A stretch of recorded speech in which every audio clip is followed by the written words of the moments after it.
By heart by heart by heart. अब ये comment भी लिटरली एक वीडियो डिजर्व करता है।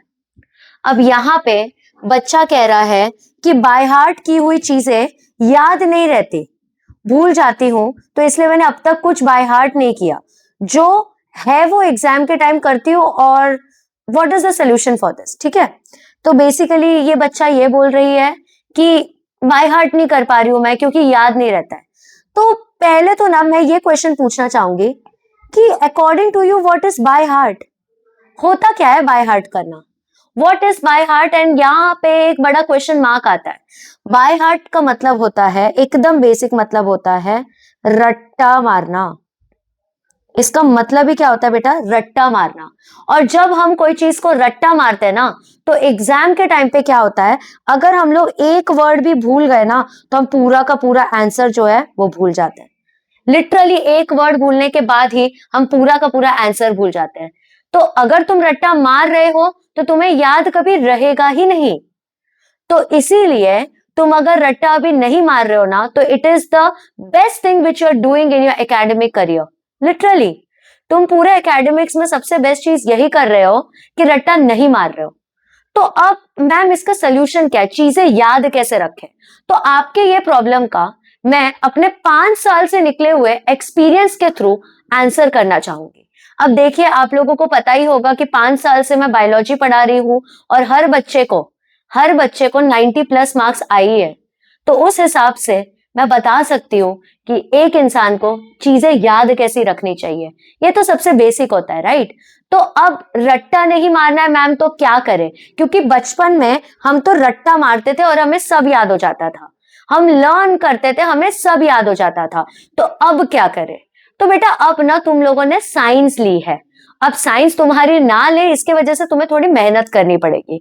तुम्हें थोड़ा सा लॉजिकल वे से पढ़ना पड़ेगा। लॉजिकल वे क्या होता है वो मैं बताऊंगी। अब यहां से वीडियो एकदम ध्यान से देखना। ये वीडियो मे बी 10 मिनट तक क्रॉस हो सकती है, बट आप टेंशन मत लीजिए, आपका 1 मिनट भी मैं वेस्ट नहीं करूंगी। मैं पूरा ट्राई करूंगी कम से कम टाइम में ये वीडियो हो जाए। ओके, अब कुछ प्रैक्टिकल सोल्यूशन देने की कोशिश करना चाहूंगी यहाँ पे मैं आप लोगों के सामने। तो अगर आप देख सकते हैं तो यहाँ पे सबसे पहले मैंने लिखा है कि पहले चीजों को समझो और उसके बाद में उसको मेमोराइज करो। अब मेमोराइज करने का मतलब क्या हुआ कि तुम्हें समझ समझ के उसको याद करना है। ठीक है, अब फॉर एग्जाम्पल मैंने बोल दिया कि आज मेरे को फिजिक्स का भैया पढ़ना है रोटेशनल डायनेमिक्स। मान लो कि आज मुझे पढ़ना है फिजिक्स का रोटेशनल डायनेमिक्स। ठीक है, अब मेरे को बेटा पढ़ना तो है रोटेशनल डायनेमिक्स, बट आप सबको पता है ये फर्स्ट चैप्टर है फिजिक्स का 12th स्टैंडर्ड में। और ये चैप्टर इतना दिमाग घुमाता है कि अगर एक बंदा पूरे दिन बैठ के रोटेशनल डायनेमिक्स जब करता है ना, तो वो कुछ और करने लायक नहीं रहता उस दिन। एक फेमस रील भी है इसके ऊपर कि पूरे दिन बैठ के रोटेशनल डायनेमिक्स कर लिया, अब मुझे समझ ही नहीं आ रहा कि करना क्या है आगे। वो 10 रुपए का चॉकलेट है क्या, या 10 रुपए का चॉकलेट कितने का मिला, ये रील उसी के ऊपर बना है। तो ऐसे टाइप के चैप्टर्स को भी आप कैसे याद करेंगे? तो पहले ना आपको उसके कॉन्सेप्ट को समझना पड़ेगा।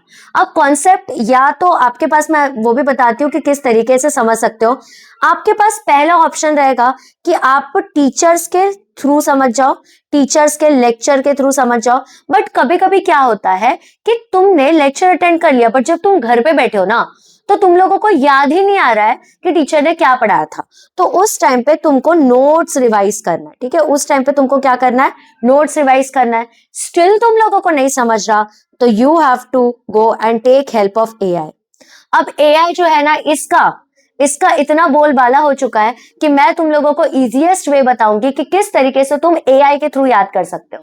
अब तुम्हारा लेवल क्या है ये तुम्हें सबसे बेटर पता होता है, तो थोड़ा सा ध्यान देना अभी मैं क्या बताने वाली हूँ उसके ऊपर। तो अब आप लोग क्या करेंगे इस सिनेरियो में, आप जाएंगे चैट जीपीटी के ऊपर। ठीक है, आप चैट जीपीटी पे जाएंगे और वहां पे टाइप करेंगे कि act like an educator, and अपने टॉपिक का नाम लिख दीजिए।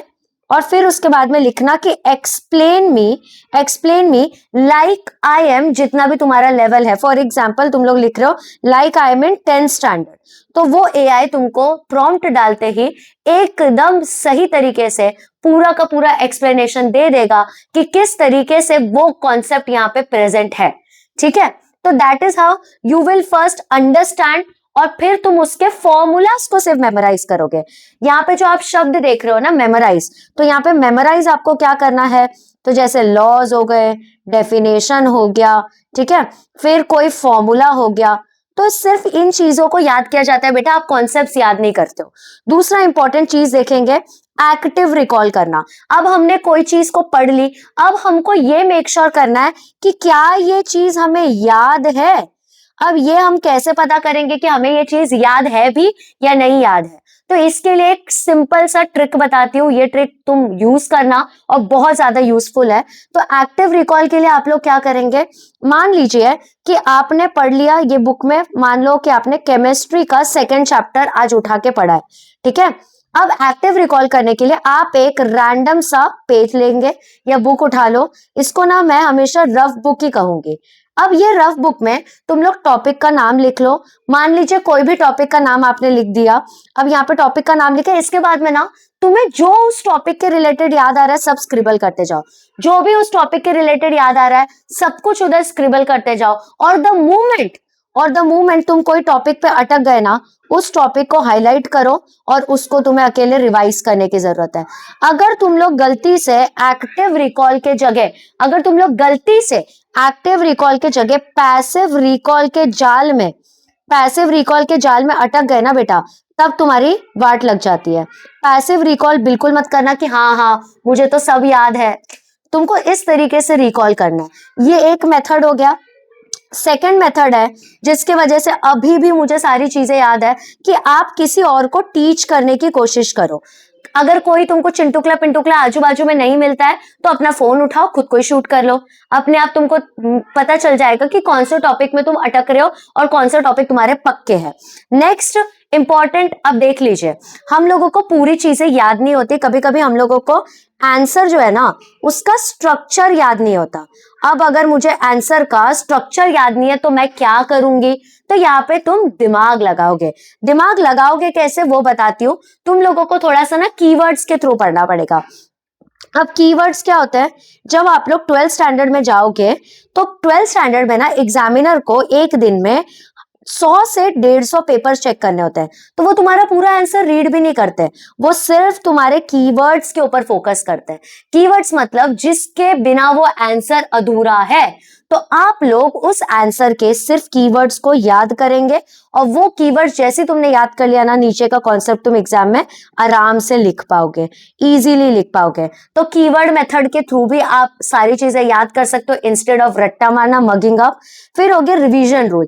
अब तुमने जितना पढ़ा वो सब तुम भूल जाओगे अगर तुमने रिवीजन नहीं किया। बट मैम रिवीजन करते कैसे हैं, तो रिवीजन करने के लिए एक बेसिक रूल है विच इज 147। ये रूल जो है ना इसका नाम है 147 का रूल।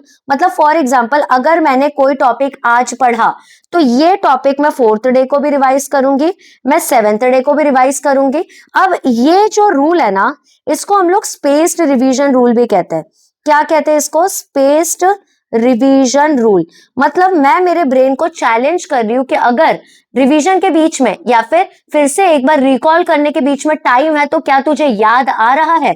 और अगर 7वें दिन तक तुम्हें सब कुछ याद है ना, मतलब याद रख लेना कि वो चीज तुम्हें हमेशा के लिए फॉर एवर एंड एवर याद हो चुकी है, ठीक है। ये एक फायदा हो गया। अब 5th इंपॉर्टेंट बात, राइटिंग प्रैक्टिस का मतलब क्या होता है, तुम लोगों ने जो भी चीज पढ़ी है संडे को एक दिन निकालेंगे और उस दिन तुमने थ्रू आउट द वीक जो भी पढ़ा है, जो भी तुमने थ्रू आउट द वीक पढ़ा है ना उसको लिख के देखना। उसको क्या करोगे, लिख के देखना, बट बोर्ड के पैटर्न में, ठीक है, बोर्ड पैटर्न में लिख के देखना, यानी कि प्रॉपर स्टेप्स वहां पे रहने चाहिए, ठीक है, प्रॉपर कीवर्ड्स रहने चाहिए, कीवर्ड्स को हाईलाइट कर दो।